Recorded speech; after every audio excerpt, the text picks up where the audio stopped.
What's up guys, DJ Mike James coming at you. This is the follow-up mounting tutorial video for my Manhattan neon sign, and I'm going to talk to you about that.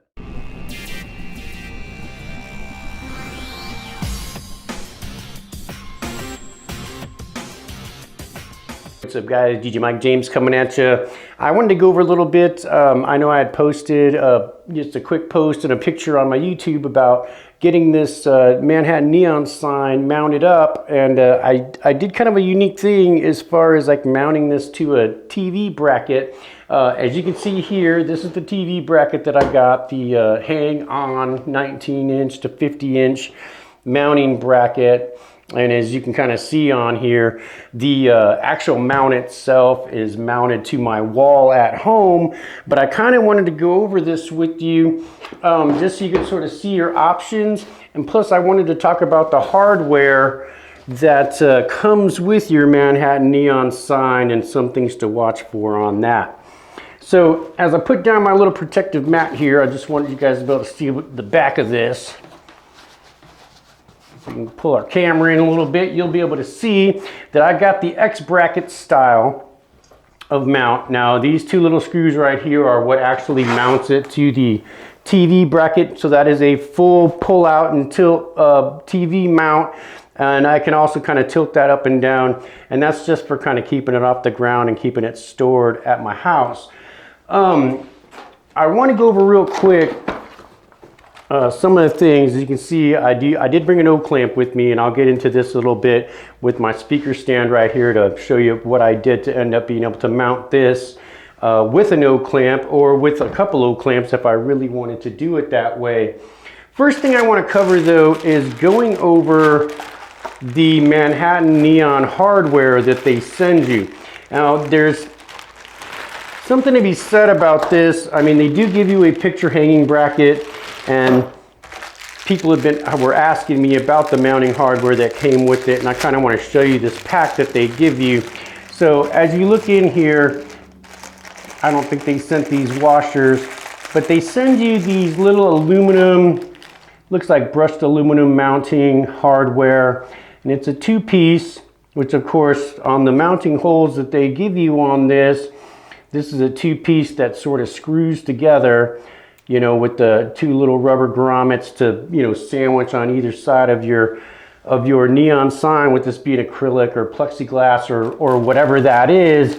And then of course these would be your wall mount screw with anchors, and that's not a bad system to mount it this way, and then this screws together, sandwiching between the acrylic or plexi and then mounting that into the wall. So the problem that I had with this, because I had planned on just using these as the spacers, is that this is not a solid mounting bracket. And I'm going to show you in here in one of these.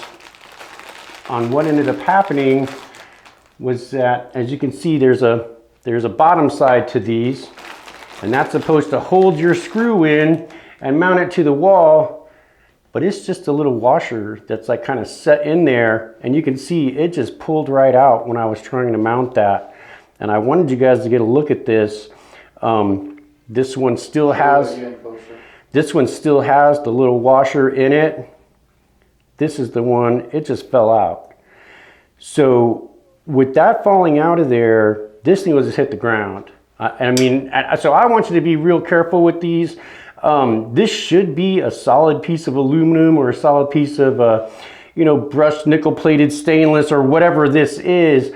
But as you can see, when I take the front screw part off, without that piece holding that on, there is nothing that's going to hold that to the wall.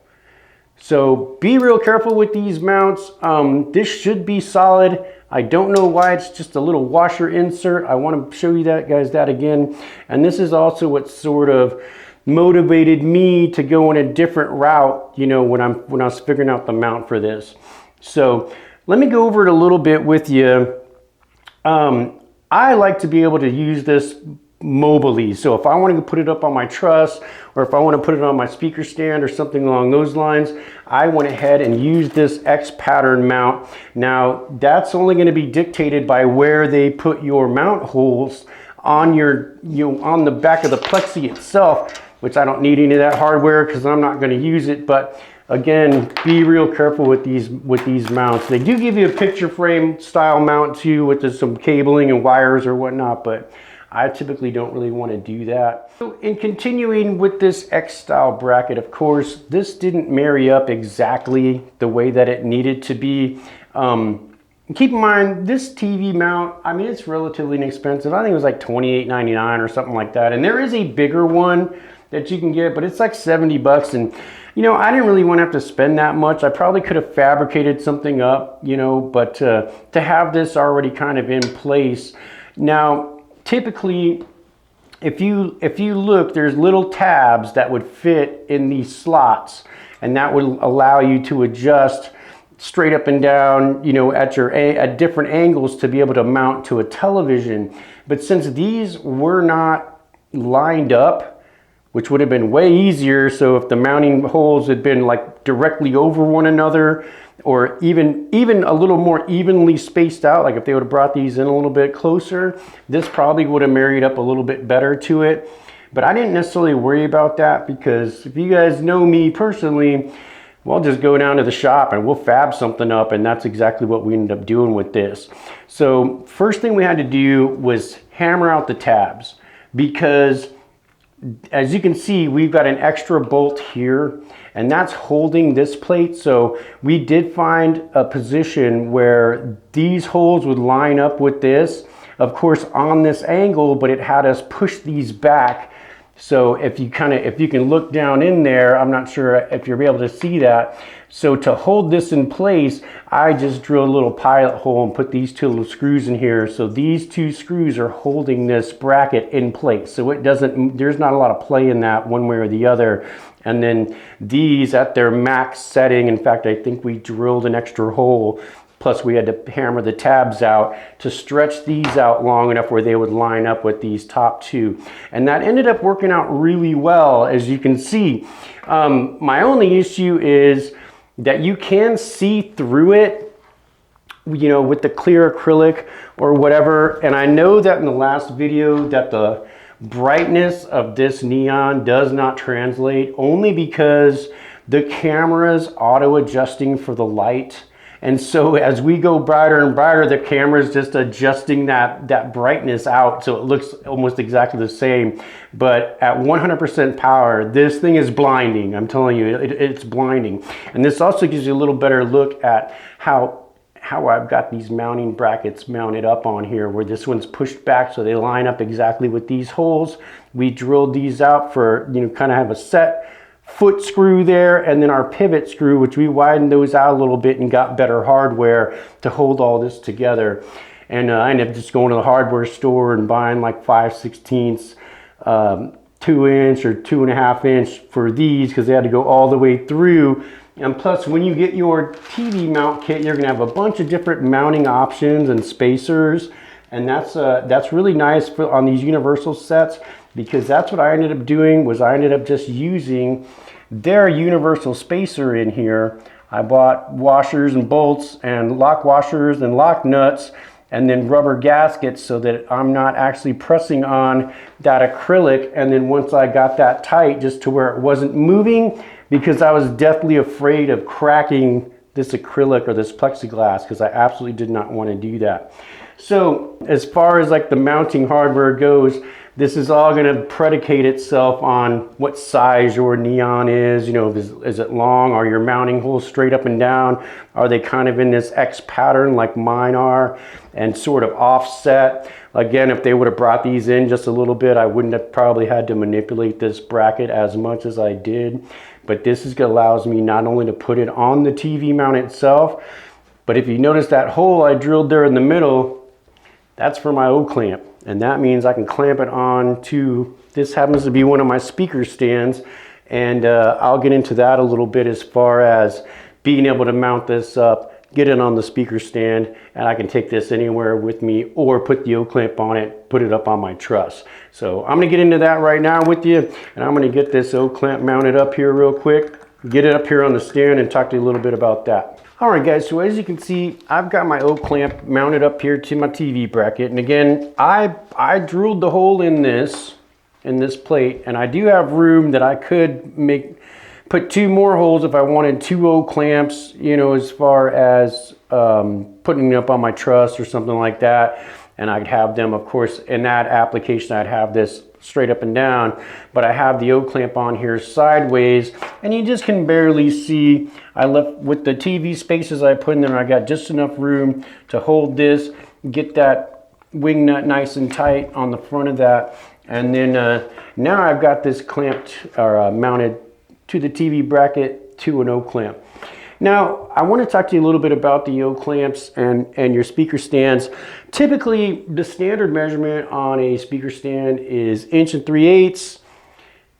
O clamps with the inserts, especially these, are usually, you can get the 1-inch insert. Standard, you know, lighting trussing is 1.5 inches. And of course, if you take the inserts out, you have 2-inch for, say, you know, your regular box trussing like you would get from Cedars Link or Global Trussing or something along those lines. Now, the problem with this is, and I kind of wish they would sort of standardize, you know, a speaker stand to just being 1.5 inches, and that way we wouldn't have to manipulate any of this stuff, you know, so that our clamp would just fit right on 1.5 inch speaker pole. But since it's 1 3/8, if we do the math, we've got 1 3/8, 1.5 inches would actually be 1 4/8. So we're only offset 1/8 inch. So what I ended up doing was I used a little piece of bicycle inner tube, as you can see it right here, on my speaker mount. Now I put it down just a little further so I could still put a speaker on here if I wanted to and still have my mounting depth, but then I have this on here so that my O clamp will actually fit on an 1 3/8 speaker stand. Clever, right? So look for simple ways to kind of fix stuff like this. We're only off 1/8 inch. Honestly, piece of bicycle inner tube fit right over this. It gives me a mounting point for my sign to actually clamp right on it. As I'm going to hold it here, get that tightened down, and I can already kind of feel it getting tight because that bicycle inner tube gives me just enough offset that it'll hold it just in place, just like that. And that's pretty cool. The problem with speaker stand, although I do have crank stands and I believe that the diameter on those may be similar or close to what that is, being 1 3/8, because typically you can mount your speakers on your crank stands. As I get this plugged in here and get it turned on for you. So as you can see, I do believe I have this in the 10% mode, standing alone on a speaker stand, mounted to my TV mount, so I can mount this at home on the TV stand, you know, which is mounted to the wall, instead of using that hardware that they sent, and be real careful about that hardware. But take a look at this and let me know what you guys. So just real quick, guys, I wanted to ask, I've been trying to think of a way on how to transport this light. So I've been thinking about making a bag for it or something like that, but I really want to kind of keep it safe as far as transporting it. And I'm thinking I may be able to get like a square guitar or a bass case and be able to put this thing in it because of the dimensions of it being like 40 by 14, and it's about 3 inches thick now with the TV mount on it. I'm going to show you guys. So if you look at the box that it came in, this is almost a guitar case. So let me know what you guys think about that as well. And then hit me up in the comments if you guys can think of a case that fits. Like I said, this is 40 by 14 by about 3 inches wide. All right, guys, so I give you a pretty good idea how I use the on TV mount here. Use the 19 by 50 inch specific for my particular neon. Now, I'm not saying that'll work exactly for yours. And I also showed you how I use that to be able to mount this to an O clamp. I can put it on a speaker stand. I can mount this on my truss.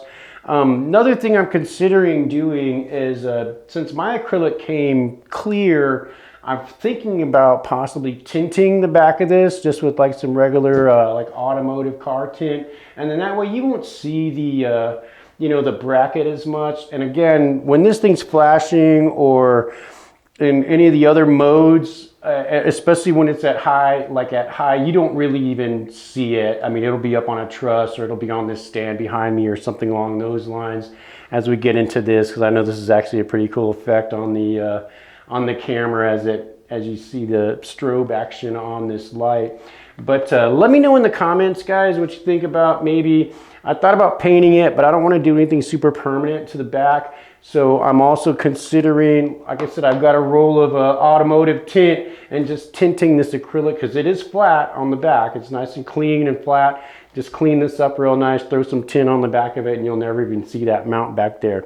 Let me know what you guys think about that idea. Also, let me know if you got any questions or comments about hardware, like what I bought, how we did this. I didn't shoot any of the build when my brother and I were kind of fabbing this together to make it work. And but like I said, let me know in the comments what you guys think about the mount, about how we did this, about using the TV bracket, whether I should paint this or tint it, anything along those lines.